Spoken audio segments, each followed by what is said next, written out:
Jeg sitter her ved Ellenborg Bostøtter, som akkurat lige at spille av G. Og det første før du har spilt av G. Hvordan var det? Det var ordentlig folk. Det var ordentlig mye folk, så ordentlig deilig. Og ja, god stemning og det var ordentlig mye vimpfolk som kom og det gjorde sånne store skjefter. Ja, det var ordentlig stort. Det var stort litt. Hva tankar Gjerst der Arne du fører pall.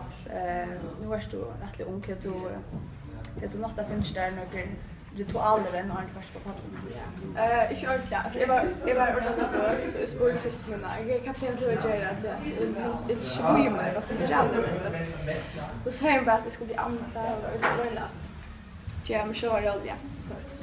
Det er faktisk ikke det jeg det var så ja. Hvordan begynte du å spille tonverk? Jeg har alltid spilt. Det har alltid vært organisk tonverk i min familie. Og jeg er oppvaksen via live og synge. Ja, og så lærte jeg meg som er gitar. Nu sitter du til nok snakke tonverk og utvikler familie.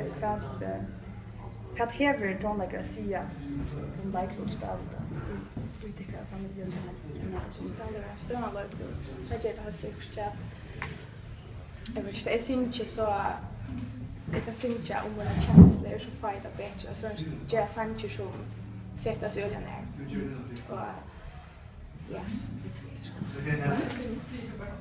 Takk for at du tog til oss her vi med Ellenborg. Selv takk. Og gå en festival. Ja, så nice.